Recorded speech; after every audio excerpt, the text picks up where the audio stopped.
할렐루야. 오늘도 살아계신 하나님을 예배하기 위해 오신 우리 강가주 커뮤니티 교회 성도님들 모두들 주님의 이름으로 환영합니다. 11월은 감사의 달이죠. 그래서 오늘 옆에 계신 분하고 이렇게 인사 나누겠습니다. 옆에 계셔주셔서 감사합니다. 우리 이렇게 인사합시다. 옆에 계셔주셔서 감사합니다. 우리 다 함께 찬양 드리며 예배의 자리로 함께 나아가도록 하겠습니다. 주 찬양합니다. 내 마음을 다해 주 찬양합니다. 내 마음을 다해 주가 하신 놀라운 일들을 세상 모두 전하리. 주 찬양합니다. 주 찬양합니다. 내 마음을 다해 내가 주를 기뻐하며 찬양해. 할렐루야. 지극히 높으신 이름 찬양해. 할렐루야.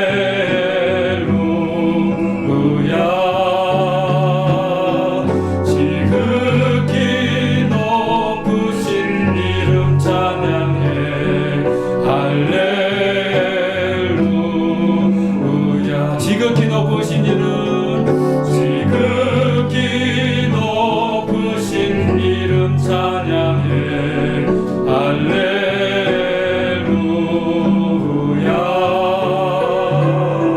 지극히 높으신 이름 찬양해. 할렐루야.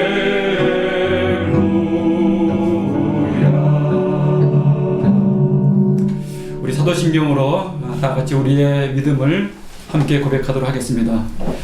전능하사 천지를 만드신 하나님 아버지를 내가 믿사오며 그 외아들 우리 주 예수 그리스도를 믿사오니 이는 성령으로 잉태하사 동정녀 마리아에게 나시고 본디오 빌라도에게 고난을 받으사 십자가에 못 박혀 죽으시고 장사한 지 사흘 만에 죽은 자 가운데서 다시 살아나시며 하늘에 오르사 전능하신 하나님 우편에 앉아 계시다가 저리로서 산자와 죽은 자를 심판하러 오시리라.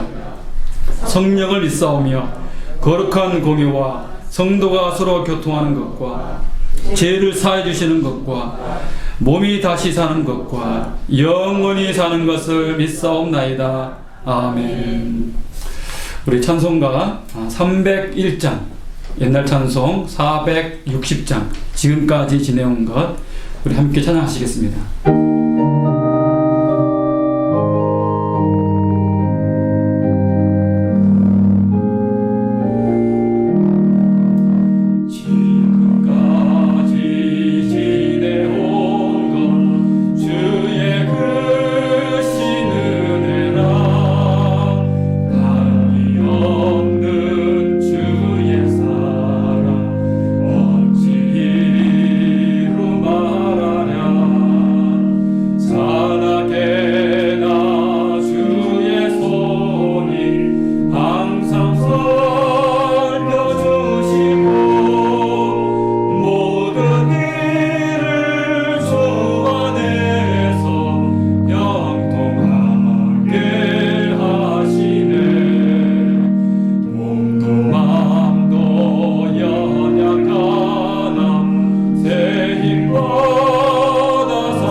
우리 시간 유재현 집사님께서 우리를 위해서 기도 인도해 주시겠습니다.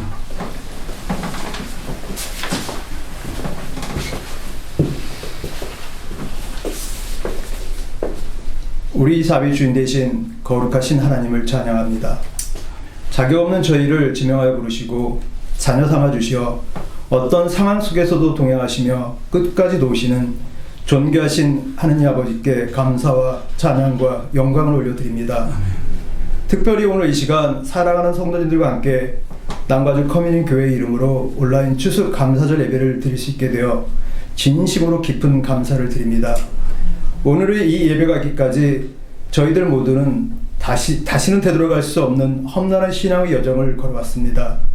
특별히 추수 감사절을 맞이하여 주께서 거룩하게 구별하여 부르신 저희 공동체에 때마다 일마다 간섭하시고 가장 좋은 것으로 넉넉하게 은혜 베풀어 주신 주님께 감사를 드립니다. 아멘. 또한 이전에 경험하지 못한 어려운 팬데믹 상황을 통해서 오직 주님만 바라보게 하시며 영과 진리로 예배드리는 참 예배자로 세워주시고 저희를 새롭게 하사 남가주 커뮤니티 교회를 허락하신 주님께 다시 한번 감사와 찬양을 올려드립니다.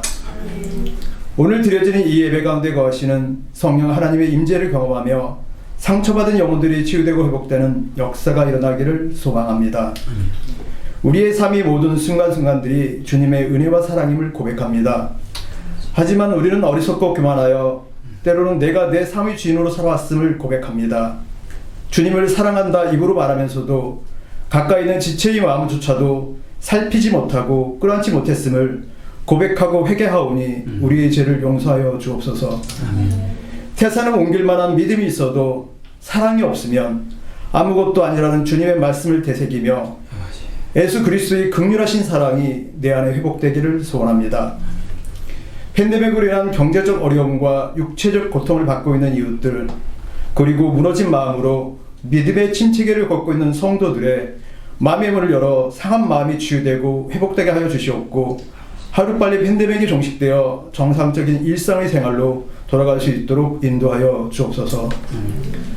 특별히 오랜 시간 우리 믿음의 공동체를 지켜오신 에버그린 부모님들이 기도와 눈물을 기억하사 우리 자녀들이 상한 마음과 영혼을 붙들어 주시고 세상의 모든 질병과 위험으로부터 온전히 지켜주시길 간절히 바라고 원하옵나이다.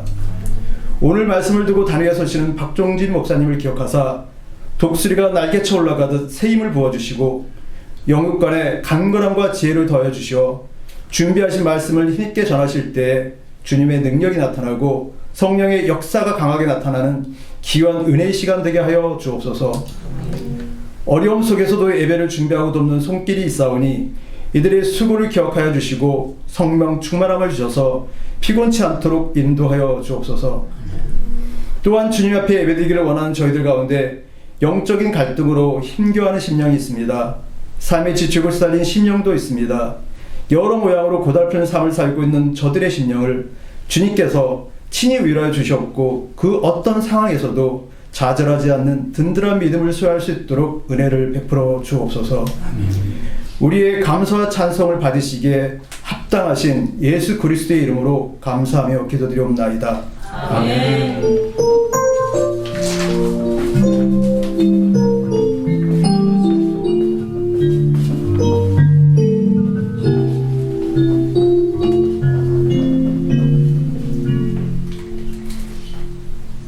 저에게 주신 말씀은 출애굽기 20장 1절로 3절 말씀입니다.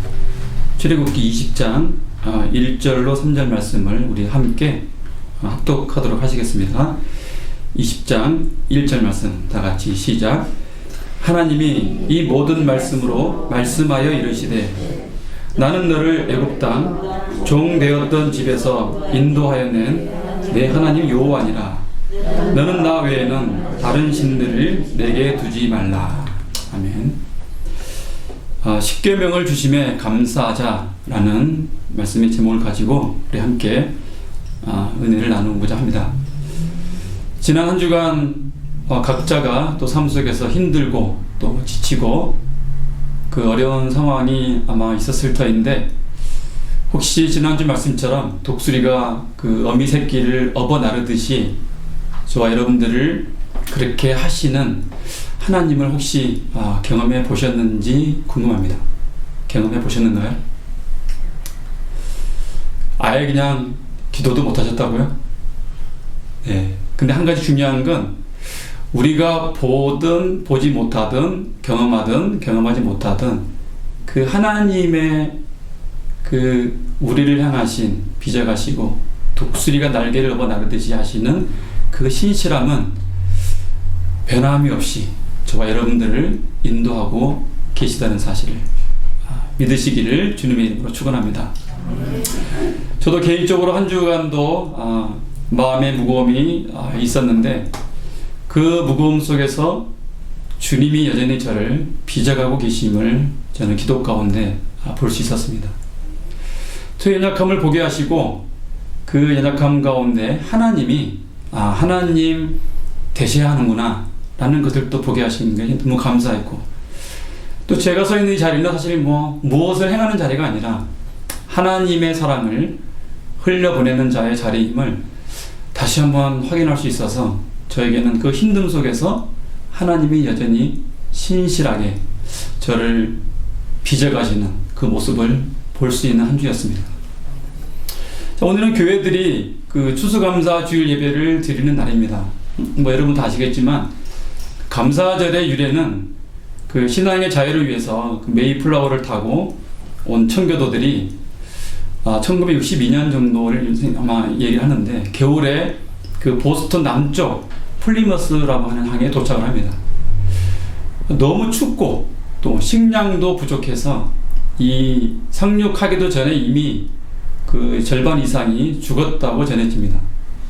근데 겨우 살아남은 사람들은 그 이미 살고 있는 인디안 부족들의 도움을 받아서 이제 겨우 살아남습니다. 그래서 그들이 첫 번째 드렸던 감사절은 요즘 우리처럼 칠면조를 굽고 뭔가 풍성한 요리가 있는 감사절이 아니라 겨우 살아남아서 그 예배할 수 있는 것에 대한 그냥 처절한 감사였을 것이라 생각이 되어집니다. 그러니까 엄밀히 보면은 이 감사라고 하는 부분은 풍요와는 상관이 없다라는 사실을 우리가 이렇게 좀 돌아보는 게 되는 그런 아마 그 교훈이 아닌가 싶습니다. 제가 어릴 때 모습을 보아도 사실 오늘날과 비교하면은 비교할 수 없을 정도로 가난하고 풍요함이 없었지만 그곳에는 정이 있고 또 웃음이 있고 행복이 있었고 또 이웃들과의 그 나눔도 있었던 것을 저는 너무 생생하게 기억합니다. 근데 오늘 우리는 1인당 국민소득을 비롯해서 모든 것들이 예전과는 비교가 안 될 정도로 참 많이 풍성해졌지만 어떻습니까? 감사는 더 줄어드는 모습을 보면서 잘 먹고 잘 살게 된다고 하는 게 감사를 만들어내는 것은 아니구나 라는 생각을 하게 됩니다. 그래서 본질적으로 우리 교회 성도님들은 지금 우리가 서 있는 이 자리에서 무엇을 감사하며 예배해야 하는지를 돌아보는 시간이면 오히려 그걸로 인해서 하나님 앞에 감사의 제물을 우리가 드릴 수 있는 시간이겠다라는 생각이 되어집니다.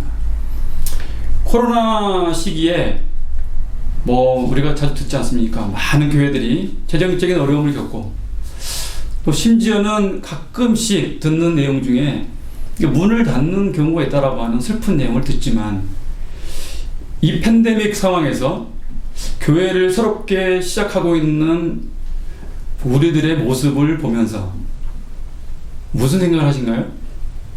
이렇게 하신 그 하나님의 뜻을 우리가 마음을 조아리고 헤아려 보지 아니하면 우리는 우리가 서 있는 자리에서 결코 하나님께 감사의 예배를 드릴 수가 없다라고 하는 것입니다. 과연 이 상황이 우리에 의한 것인가 아니면 하나님에 의한 것인가라는 사실을 점검을 해볼 수 있는 이 감사절이 되시기를 주님의 이름으로 축원합니다. 자, 지난주에 하나님은 너희가 내 말을 잘 듣고 내 언약을 지키면 제사장 나라가 되게 한다. 그리고 거룩한 백성이 되리라고 말씀을 하셨습니다. 자, 그 말씀을 하시고 나서 그 약속을 하셨으니까 행하시는 모습이 19장 그 하반절에 나옵니다. 그래서 먼저 이스라엘 백성이 스스로 성결하라 라고 하시면서 셋째 날을 기다리라 라고 말씀합니다. 백성들이 성결하게 하니 그 셋째 날 아침에 우레와 번개와 그 빽빽한 구름이 산 위를 막 이렇게 덮습니다. 그리고 그 장면 속에 나팔 소리가 아주 매우 크게 들립니다. 그러자 그 진중에 있는 모든 백성이 두려워서 떱니다. 그리고 나팔 소리가 점점 커지면서 하나님이 모세에게 말씀을 합니다. 오늘 우리가 읽은 1절 2절입니다. 하나님이 이 모든 말씀으로 말씀하여 이르시되 나는 너를 애굽 땅 종 되었던 집에서 인도하여 낸 내 하나님 여호와니라. 이스라엘과 이제 언약 체계를 위해서 그 시내산에 임하신 하나님은 이제 이스라엘이 이제 세상에서 제사장의 삶을 사는 백성으로 이제 세우시고 출발하시기 위해서 언약식을 이제 행하시고 있는 장면이 우리에게 지금 보여주고 있습니다. 자, 다시 말하면 하나님과 이 하나님의 백성 사이에 특별한 관계, 올바른 관계를 선포하고 계신 것입니다. 그래서 하나님 편에서는 백성들을 보호해주고 또 백성들 편에서는 하나님께 순종하는 쌍방의 그 언약 관계가 맺어지고 있는 모습입니다. 자, 이것은 마치 그 사랑한 여인이 서로 두 여인이 오랜 교제 끝에 결혼 예식을 선포하면서 많은 사람 앞에서 예식을 행하면서 이제 만인 앞에 우리가 부부됨을 선포하는 것과 같은 그런 중요한 의미를 우리에게 지금 보여주고 있는 것입니다. 자, 부부가 되고 난 이후에 어떻습니까? 이제 부부는 이제 부부됨의 삶을 많은 사람들 앞에서 살아가야 하는 것입니다. 그러니까 이처럼 하나님이 이 땅을 회복해 가신다. 여러분, 제가 여기서 말씀드리는 게 어디를 회복하신다? 이 땅을. 그러니까 예수를 믿는다는 것은 그냥 내가 죽으면 천국을 간다라고 하는 그 개념으로 살아가는 게 보편적인 우리 성도들의 생각인데, 그렇게 생각하시면 우리가 복음을 잘못 이해한 것입니다. 우리가 살아가는 이 땅을 하나님이 회복해 가신다는 것입니다. 이 땅을 회복해 가시기 위해서 하나님이 그 하나님의 일을 함께 하자고 저와 여러분을 부르신 것입니다. 그래서 그것을 이스라엘 백성들을 부르시면서 언약 체계를 행하시는 장면을 우리가 지금 보고 있는 것입니다. 이 언약 체계를 행하신 하나님은 종의 삶을 살던 이스라엘 백성들을 자유하게 하신 분이시다라는 것을 다시 한번 강조합니다. 나는 너를 애굽 땅 종 되었던 집에서 인도하여 낸 내 하나님 여호와니라. 너를 애굽 땅 종 되었던 집에서 인도하여 낸 내 하나님 여호와니라. 그러니까 이 그 애굽 땅 종 되었던 집에서 인도하여 낸 하나님이 그 이집트를 배경으로 하여서 십계명을 우리에게 주고 있는 것입니다.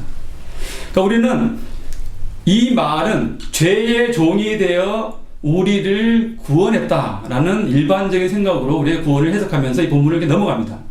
그렇게 해석을 하면은 이것은 반쪽짜리 해석이고 맙니다. 온전한 복음이 아니라는 말씀입니다.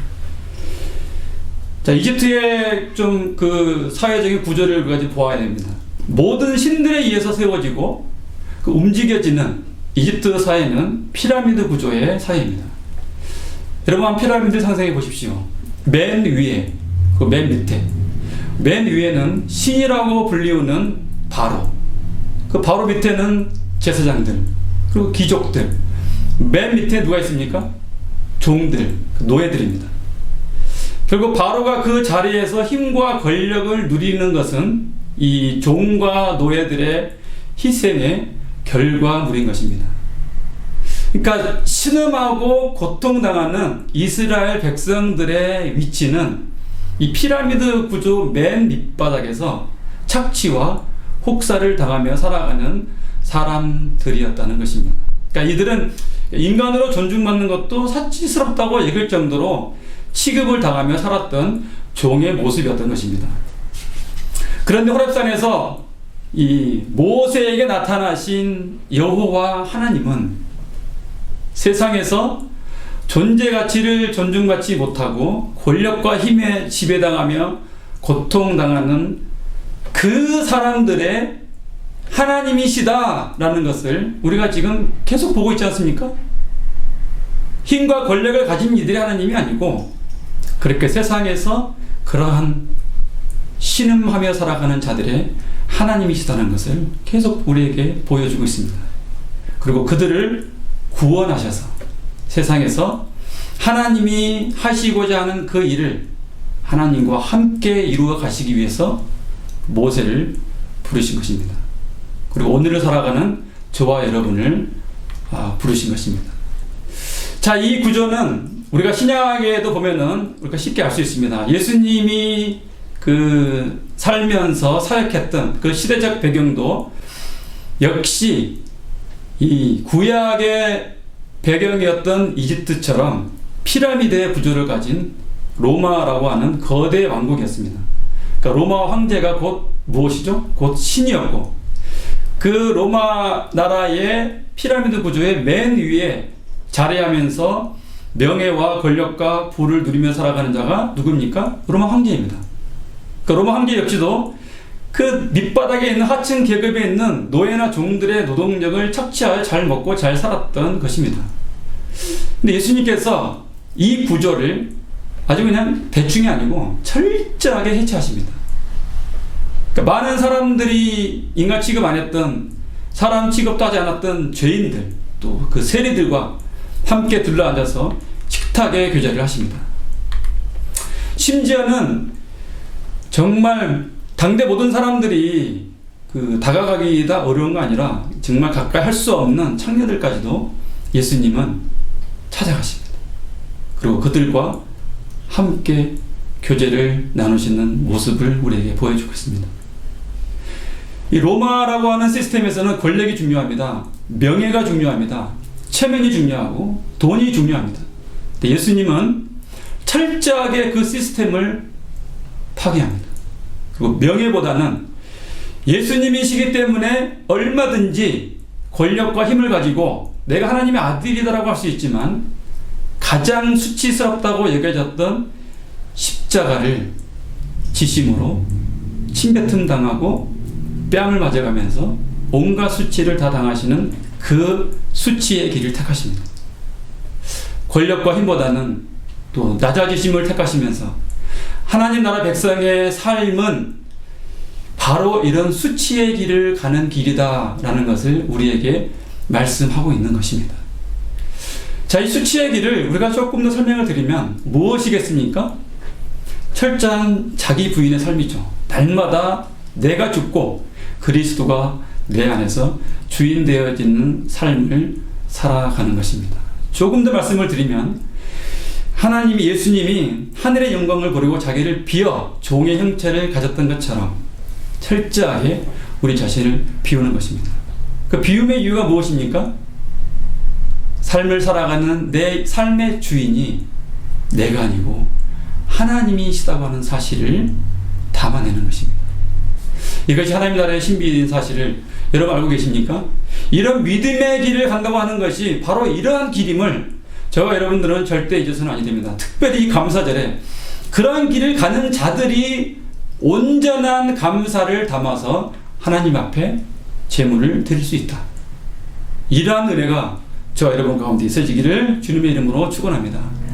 자, 이런 의미에서 이집트 땅에서 종되었던 그 이스라엘 백성들을 구원했다라고 하는 것이 우리가 늘 입버릇처럼 얘기하는 영적으로 죄에서 구원했다는 것만을 의미하는 것이 아니라는 사실을 아마 여러분들이 이제 알 수 있을 것입니다. 하나님의 형상으로 지원받은 백성들이 불의함 속에 자신들의 존재 가치를 인정받지 못하고 억압과 착취로 고통받고 있는 이들을 구원하셨다라는 것을 말씀하시면서 우리가 살아가는 이 땅을 회복해 가시고 계시는 것을 우리에게 지금 말씀하고 있는 것입니다. 창세기 18장 19절에 하나님께서 아브라함을 이 복이 되는 자로 부르시면서 이렇게 말씀을 합니다. 내가 너로 그 자식과 건속에게 명하여 여호와의 도를 지켜 의와 공도를 행하게 하려고 그를 택하였나니 이는 나 여호와가 아브라함에게 대하여 말한 일을 이루려 함이니라 라고 말씀을 합니다. 이 의와 공도를 행하시는 하나님이라고 하는 말씀은 이 불의함으로 고통당하는 자들에 대한 하나님의 공평하심을 말씀하고 있는 것입니다. 그러니까 하나님은 불의함으로 고통당하는 자들의 삶에 관심이 많다는 것입니다. 그 삶을 몸소 보이신 분이 누구셨습니까? 예수님이셨던 것이죠. 자, 하나님께서는 이 땅을 살아가는 우리에게 우리 함께 깨어져 가서 뭔가 문제가 나고 고장이 나 있는 이 세상을, 이 땅을 회복해 가기 위해서 하나님이 우리를 부르시는데, 그 이유는 이 일을 사랑하는 아들아 딸아 나랑 함께 하자 라고 우리를 부르시는 것입니다. 그리고 우리를 부르셔서 빚어가시는 것입니다. 빚어가시는 모습 속에서 우리가 온전히 순종하며 나아갈 때 우리는 하나님의 그 영광을 담아낼 수 있지만, 그렇지 않을 경우에는 얼마든지 성경에서 좋지 않는 결과들을 우리는 또 볼 수가 있습니다. 그런 의미에서 우리는 아브라함에게 인생 마지막까지 하나님이 테스트하셨던 것처럼 끊임없이 우리를 향해서 매일매일 다가오시는 그 하나님을 마주하고 우리가 걸어가지 아니하면, 잠시라도 방심하면 얼마든지 내 인생을 내가 주인 노릇하여서 나를 드러내려고 하는 그 유혹에 넘어져서 하나님의 영광을 가릴 수밖에 없다는 사실을 우리는 기억하셔야 되는 것입니다. 그래서 우리는 계속 지금 이 말씀을 시작하면서부터 아브라함, 이삭, 야곱, 그리고 요셉, 모세를 통해서 이런 과정을 통해서 빚어가시는 하나님의 모습을 우리는 지금 계속 보았습니다. 사실 우리 교회는 이 코로나 시기에 시작했다는 것 자체도 저와 여러분도 믿을 수 없는 현실입니다. 그러니까 우리가 이 일을 했다라고는 누구도 말할 수가 없을 것입니다.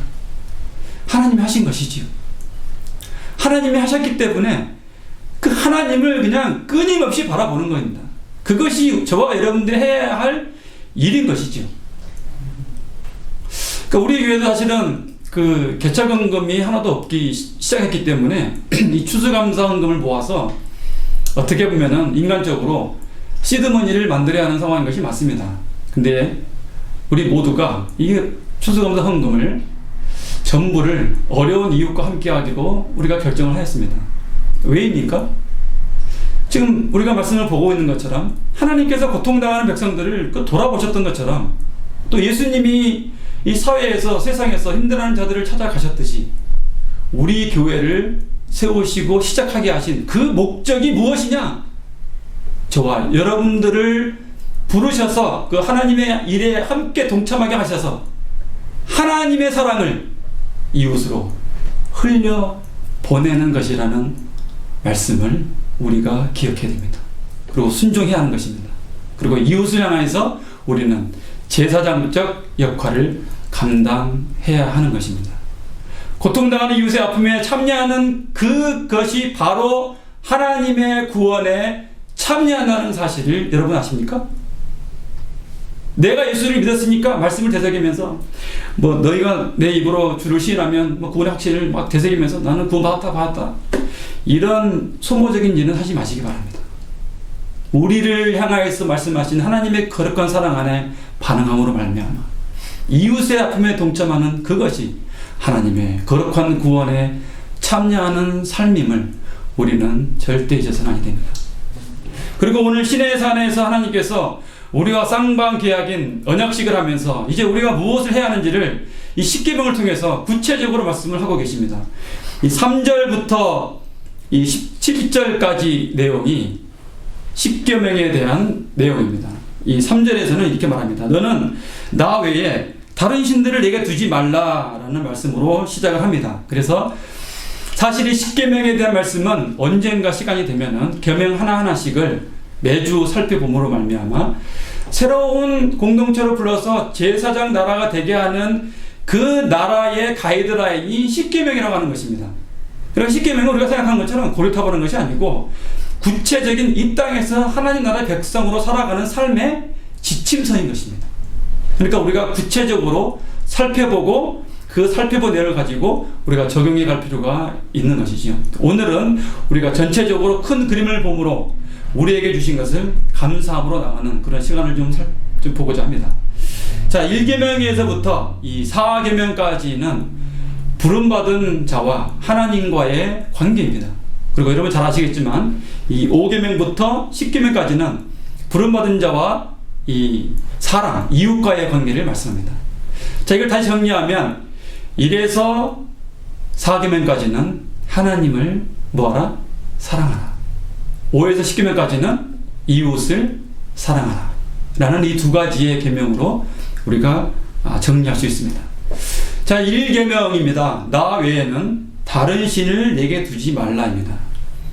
자, 여러분 이 구절을 여러분 들으실 때 그 이집트에서 출애굽했던 그 상황을 한번 떠올려 보시기 바랍니다. 이집트 수십 개의 신들이 있었던 그 땅에서 하나님이 구하고 내시고 나서 주신 말씀입니다.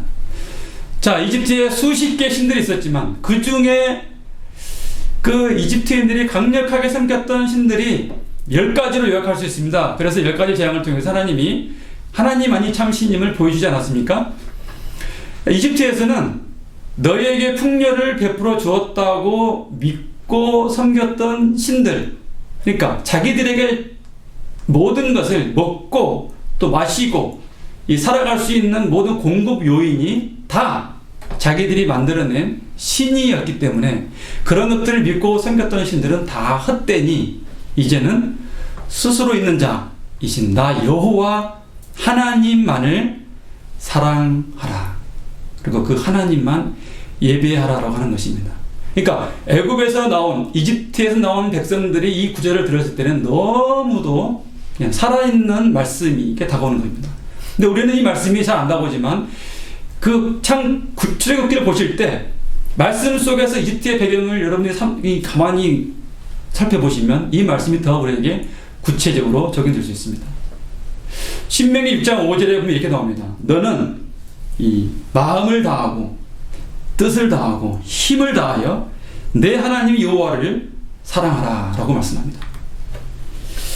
너는 마음을 다하고 뜻을 다하고 힘을 다하여 내 하나님 여호와를 사랑하는 그 은혜가 저와 여러분 가운데 있어지기를 주님의 이름으로 축원합니다. 이 계명에서는 우상을 만들지 말고 그것들을 섬기지 말라라고 말합니다. 그 우상을 만들지 말라. 여러분 이제 출애굽기 32장에 가보시면 모세가 시내산에 올라갑니다. 근데 40일이 지나도 내려오지는 않습니다. 그러자 백성들이 아론에게 우리를 인도할 그 신을 만들라고 얘기합니다. 근데 더 놀라운 건 백성들이 그 말을 듣고 금기구를 빼가지고 그걸 다 모아서 그것으로 금송아지 형상을 만듭니다. 여러분 이게 믿어집니까? 저는 사실 잘 안 믿어집니다. 이게.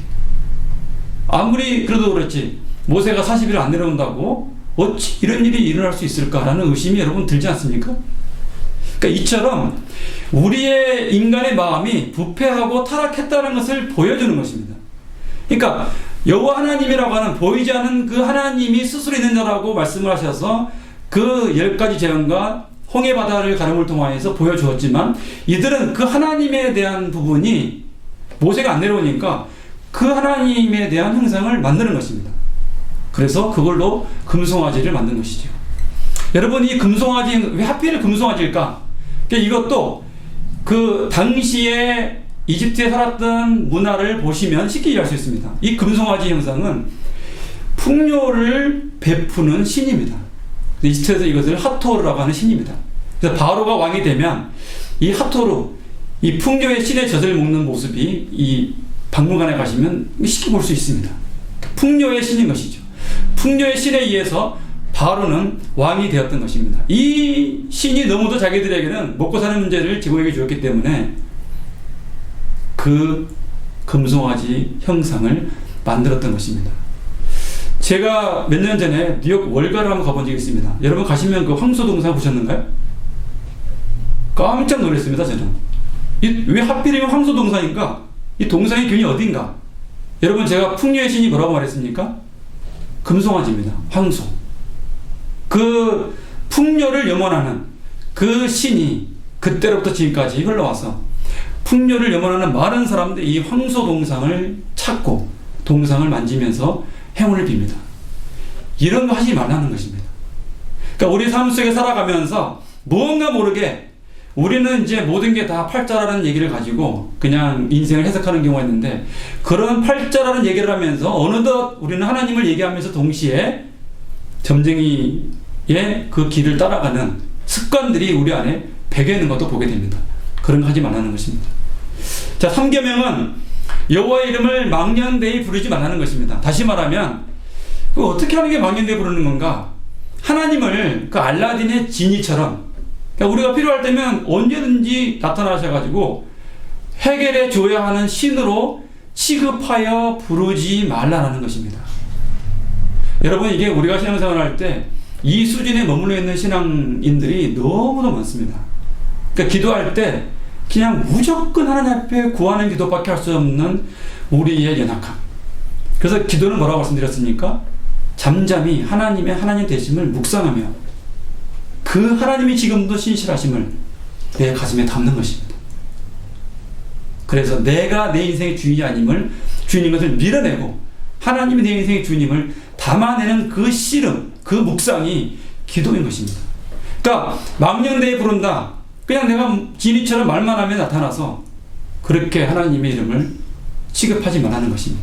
그리고 또 하나는 하나님의 이름을 이용해서 자기의 영광을 취하려고 하나님의 이름을 이용하지 말라는 것입니다. 우리 현대 우리 개신교 안에 모든 신앙인들 안에 가장 큰 유혹과 병에 걸려 있는 것이 이 부분입니다. 우리도 모르는 사이에 나를 위해서 하나님의 이름을 이용하는 이런 행위를 하지 말라는 것입니다. 그럼 하지 않으면 어떻게 하셔야 됩니까? 매일의 삶에서 하나님 앞에 서 있는 훈련을 하셔야 되는 것입니다. 그런 훈련을 하셔서 습관이 저와 여러분의 삶에 깊이 배기시기를 주님의 이름으로 축복합니다. 4계명은 안식일을 기억하여 거룩히 지키러 갑니다. 이 말은 무조건 주일날 교회에 가야 된다, 주일날 교회 안 가면 너 천벌을 받는다, 이런 말이 아닙니다. 애굽에서 종되었을 때 쉬지 않고 노예로 끊임없이 생산력을 늘려야 하는 삶에서 하나님의 국률하심과 그 자비하심을 통해 우리를 구원하셔서 어떻게 하셨습니까? 쉬게 하시고 자유케 하셨습니다. 그러니까 우리도 우리의 일상을 멈추고 너무 돈벌을 벌기 위해서 미친 듯이 달려가지 말고 멈춰서 그 하나님을 바라보라, 그 말입니다. 그 말씀 뭐냐면은, 멈춘다고 하는 것은 내가 내 인생에 일을 해 나가는 데 있어서 내가 주인이 아니고 하나님이 주인이라는 사실을 고백하는 겁니다.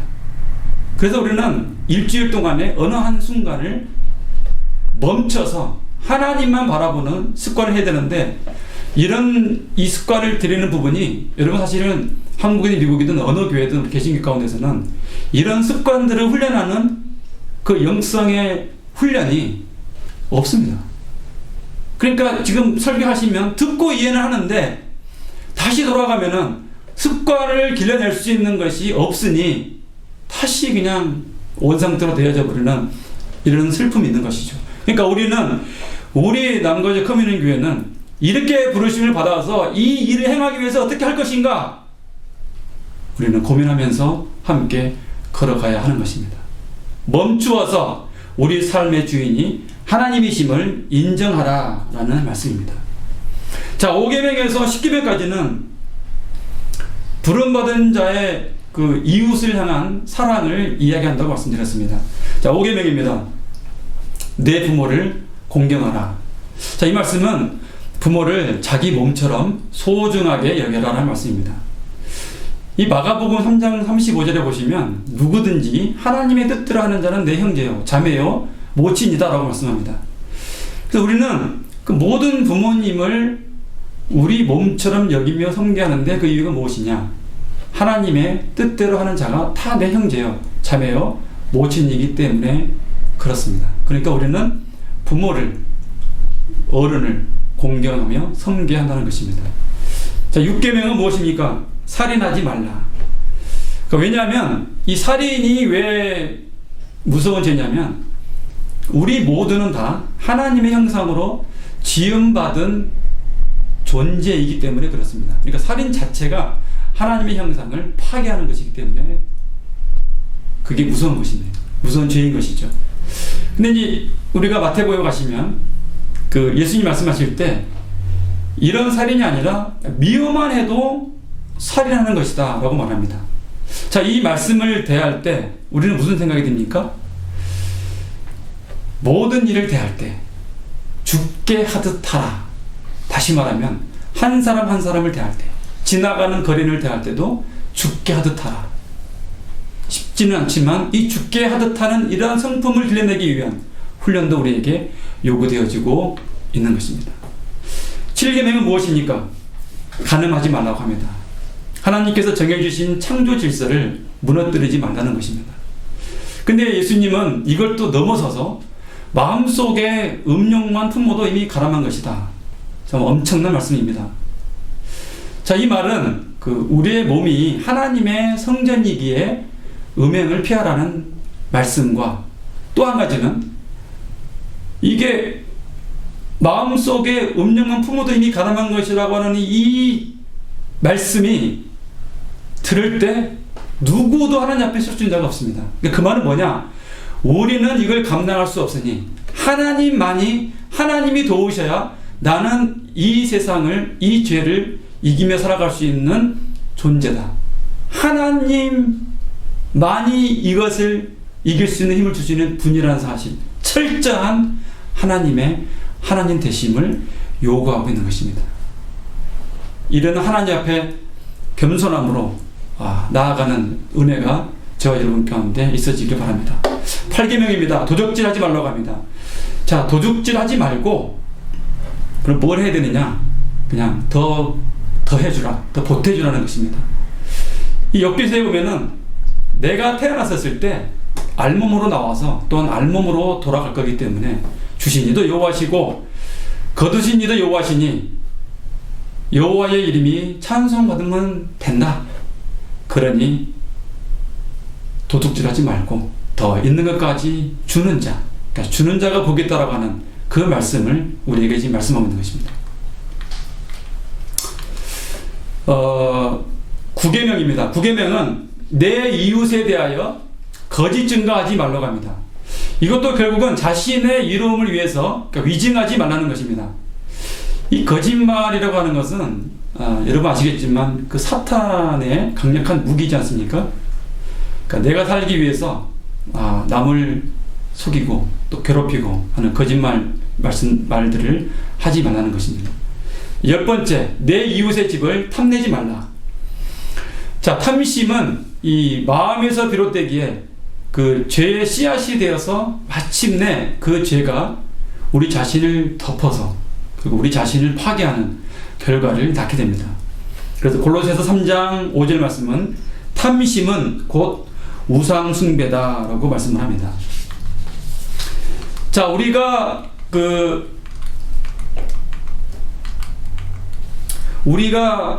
살펴보았듯이 10계명을 주신 하나님은 어떤 하나님이셨는가? 그러니까 누군가의 도움 없이는 살 수 없는 사람들을 위해 인간으로 존중받는 것도 사치스럽다고 여길 정도로 무시당한 취급을 받으며 살았던 사람들과 함께 하시는 하나님이셨다는 것을 우리가 계속 살펴보았습니다. 자, 이 하나님이 이 10계명을 주심으로 우리가 세상 가운데서 누구로 살아가야 하고 또 무엇을 해야 하는지를 다시 한번 확인시켜 주고 있는 것입니다. 여호와 하나님에 의해 부름받은 공동체는 사람이 만들어 놓은 신과 사상에 의해서 움직여지는 것이 아니라 하나님께서 주신 새로운 법에 의해서 이 10계명에 의해서 다스려지는 새로운 공동체에 이어야 한다는 것을 말씀하고 있는 것입니다. 자, 그러면 이런 공동체가 되는 것이 과연 가능한가? 여러분 어떻게 생각하십니까? 이런 공동체가 가능한가? 자, 이런 공동체를 하나님이 원하신다는 것을 우리가 설교를 들어서 알기는 하는데 한 번도 경험해 보지 못해서 방황하고 세상의 조롱을 받고 있는 모습이 요즘 우리가 살아가고 있는 교회 모습 아니겠습니까? 왜 이런 일이 벌어질까? 교회가 이런 공동체의 모습을 통해서 세상의 제사장의 나라 역할을 해야 되는데 세상이 교회를 걱정하는 이 시대가 되어버린 이 모습은 도대체 이유가 무엇인가? 그것도 여러분들이 자주 고민하셔야 됩니다. 우리 교회가 이런 상황에서 우리 교회가 세워진 이유를 다시 한번 우리가 물어볼 수 있는 것입니다. 바로 세상이 교회를 걱정하는 이 시대에 하나님이 말씀하시는 제사장 나라의 백성으로 살아가기 위해서 부르심을 받은 저와 여러분들이 이러한 공동체에 응답하고 순종하여 하나님의 이름을 드러내야 하는 사명을 우리에게 지금 주시고 있는 것입니다. 이 사실 믿으십니까? 이를 위해서 부르셨기 때문에 저와 여러분들은 하나님을 사랑합니다 라고 그치면 안 되고 하나님을 두려워해야 합니다. 그리고 하나님 앞에 엎드려서 기도하며 함께 이 공동체를 위해서 하나님의 이름이 드러나기 위해서 우리는 수치의 길은 십자가를 지고 걸어가야 하는 것입니다.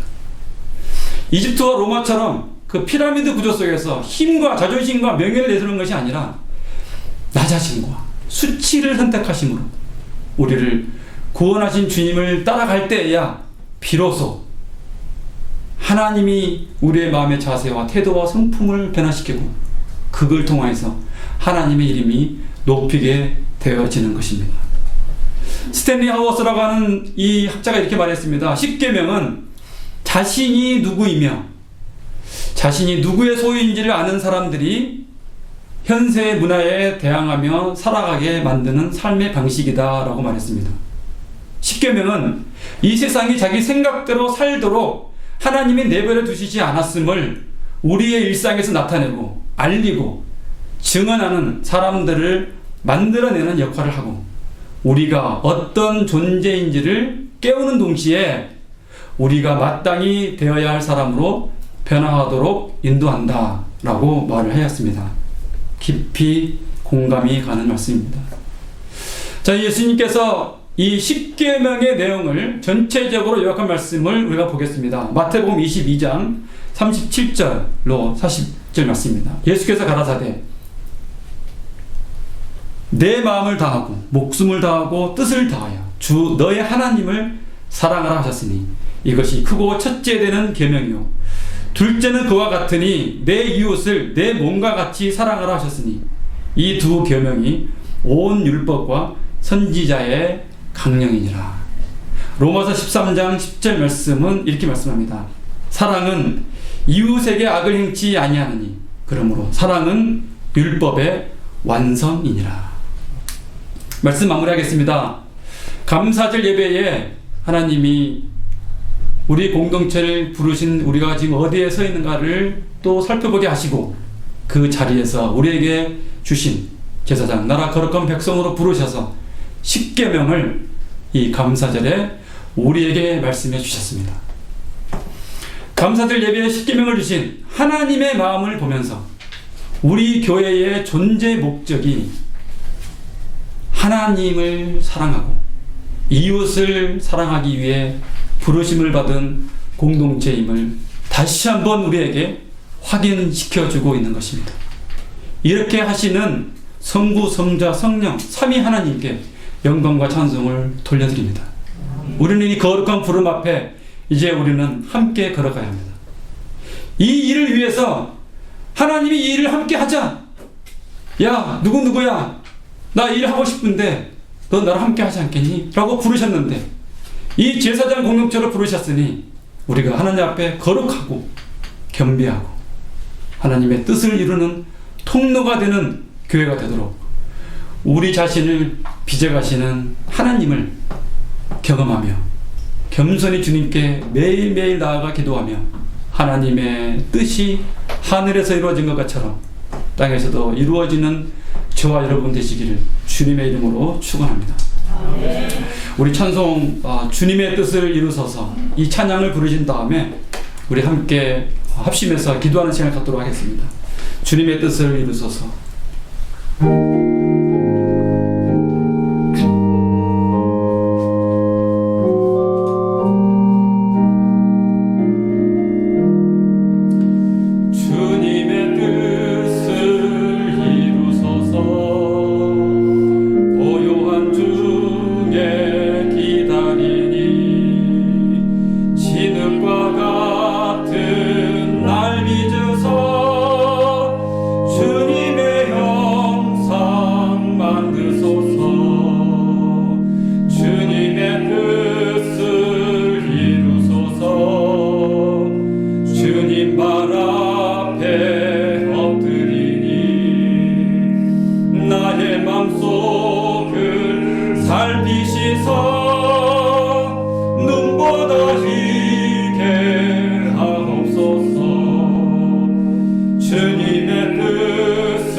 주님의 뜻을 이루소서.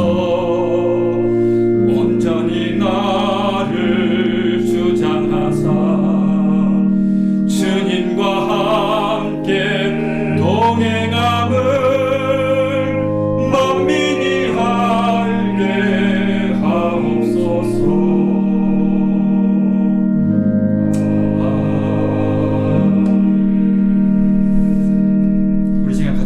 기도하겠습니다.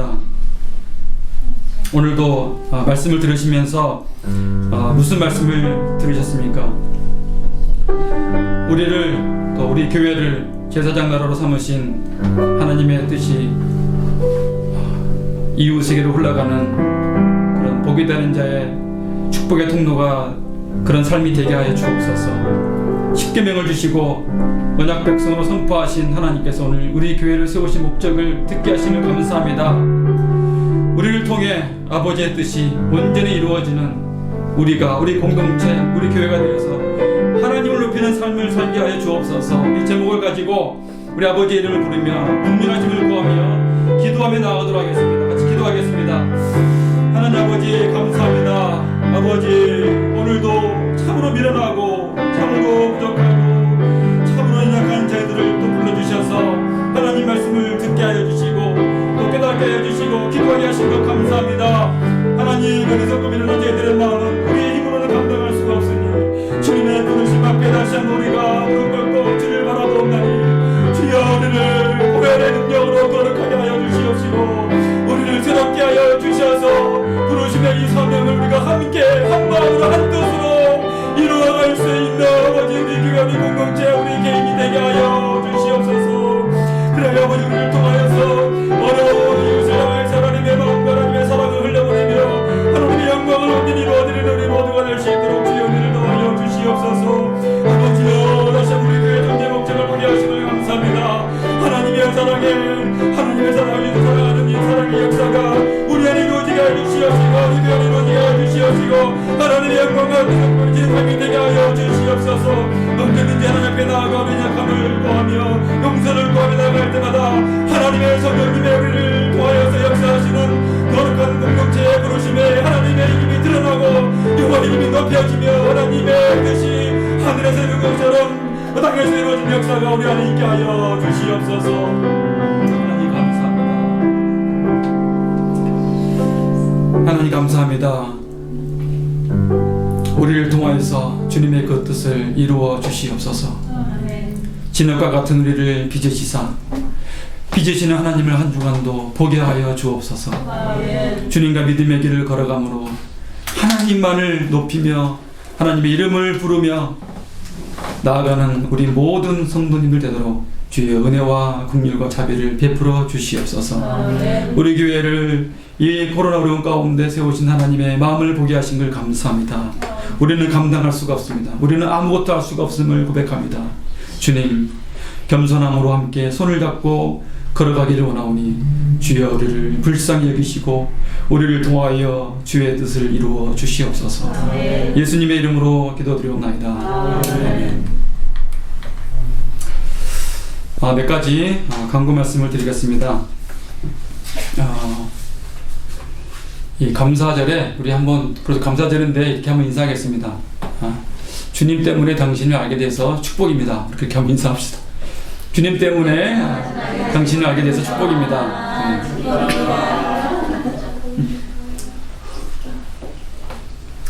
날씨가 변덕스러운데 몸 관리 잘 하시고, 우리 몸을 관리해야 되는 이유가 아시죠? 하나님의 성전이기 때문에 우리 몸을 잘 관리하셔야 됩니다. 서로 격려하시면서 잘 관리하실 수 있었으면 좋겠습니다. 오늘 말씀처럼 이 추수감사헌금은 전액을 우리 이웃에 힘드신 분들에게 흘려보낼 것입니다. 이 현금이 향기로운 예물대에서 주님의 이름을 높이는 그런 영광이 있어지도록 여러분 함께 기도해 주시기 바랍니다. 12월 13일에 이제 창립 예배 날짜가 정해졌는데, 여러분 아시겠지만 코로나 시기로 여러 가지 변수가 있음에도 불구하고 우리가 늘 드리는 공동기도문에 우리가 기도하고 있듯이 그 공동기도문에 보시면 창립 예배를 드리는 목적은 우리가 우리 안에서 하나님의 행하시는 그 뜻을 보고 하나님의 이름을 높이는 것이 우리 목적이기 때문에, 또 한 가지는 성도들이 이 일을 위해서 하나가 되어서 하나님의 이름을 높이고 하나님의 다스리심을 경험하는 그것이 중요하기 때문에, 그 일은 산이 무너지고 바다가 흔들리고 뭔가 일이 있어진다 할지라도 하나님은 그 일을 잠잠히 행하시리라 믿습니다. 하나됨을 위해서, 하나님의 이름이 높여지는 그 은혜를 위해서 기도해 주시고, 또 이를 위해서 우리 교회가 하나님께 영광 돌리는 그런 교회가 되도록 기도로 함께 해 주시기를 바랍니다. 환우들 위해서 기도해 주시고요. 특별히 우리 윤목화 집사님이 이제 검사 결과가 사실 좋게 나오지 않아서 우리가 계속적으로 기도가 필요합니다. 주님의 치료하심과 또 회복해 하시는 은혜를 위해서 한 마음으로 또 기도해 주시고, 또 알게 모르게 주변에 또 힘드신 분들은 또 함께 기도로 우리가 믿음의 길을 걸어가면 좋겠습니다. 좀 더 자세한 광고는 카톡을 통해 공지하고요. 오늘은 우리 공동체에 좀 서운한 소식이 있습니다. 그동안 오랫동안 우리 공동체와 함께했던 우리 박교경 권사님께서 25일에 어디로 가시죠? 어스틴으로 이사를 갑니다. 다행히 미국을 떠나지 않아서 다행입니다. 그래서 우리 교회에서 마음을 담아서 감사드릴 준비했습니다. 함께 감사드리를 전달하고 권사님께 좀 따뜻한 한마디를 들어보도록 하겠습니다. 이리 오시죠.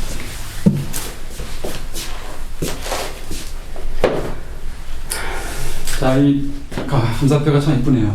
감사패를 전달하는 시간 갖도록 하겠습니다. 감사패 박효경 권사님.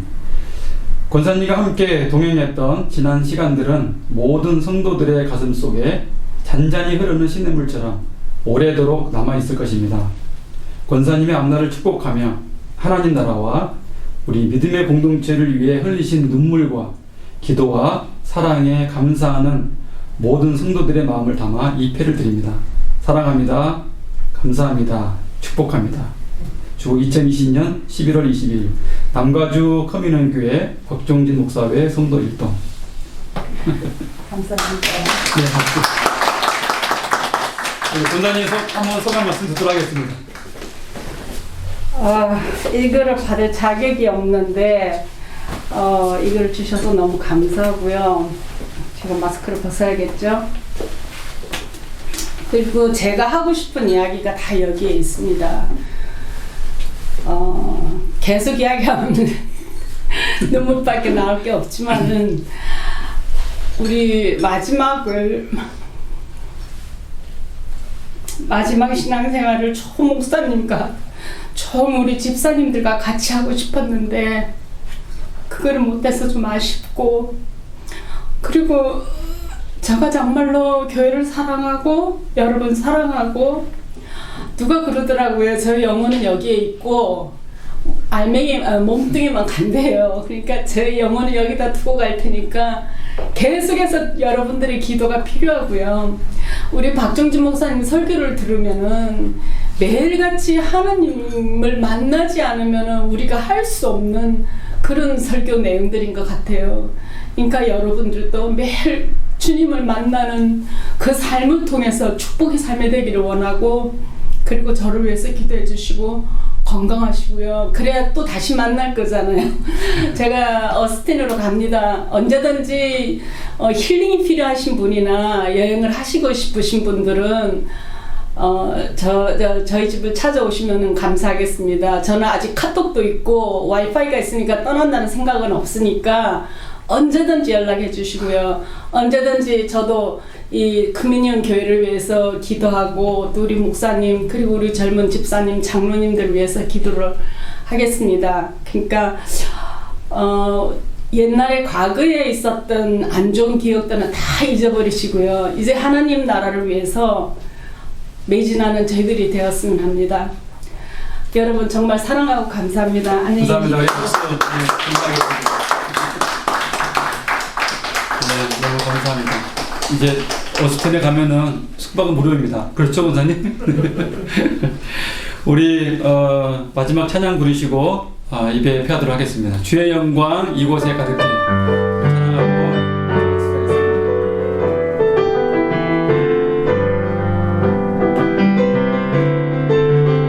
주의 영광 이곳에, 주의 영광 이곳에 가득해. 우린 선의 주님과 함께 찬양하며 우리는 전진하리. 모든 열방 주볼 때까지. 같이 기도하겠습니다. 하나님, 오늘 우리 권사님 이제 그 가시는 걸음 위에 우리 성부, 성자, 성령 삼위 하나님 동행하여 주셔서 하나님 서로 기도 안에서 만나고 함께 그리스도의 영원한 아름다운 교제를 영원히 이루어갈 수 있는 그러한 은혜가 우리 가운데 지속되도록 주님 은혜를 베풀어 주시옵소서. 마무리하고 가는 모든 과정 주님께서 세심하게 인도해 주시고, 주님께서 또 그곳에 정착하며 살아가는 모든 과정도 하나님께서 선하게 인도해 주시고, 그곳에서 또 좋은 분들 만나서 아름다운 교제에 이루어갈 수 있도록 우리 주님 은혜 베풀어 주옵소서. 하나님, 오늘도 또 하나님 앞에 11조로 감사한 금으로 주의 이름으로 이모점으로 드린 주님의 귀한 예물 주에 받으시고, 하나님 주의 나라와 그의 의를 위하여 귀하게 사용하여 주시옵소서. 이제는 우리 주 예수 그리스도의 은혜와 아버지 하나님의 무한하신 사랑과 성령님의 인도하심이 오늘도 들은 말씀을 마음에 새겨 한 주간도 기도하며 나아가기를 다짐하는 사랑하는 모든 성도님들과 코로나로 인해 어려움을 겪는 모든 나라 백성들과 선교지에서 수고하는 선교사님들과 정든 이곳을 떠나시는 권사님의 앞길 위에 지금으로부터 영원토록 함께 있을지어다. 아멘.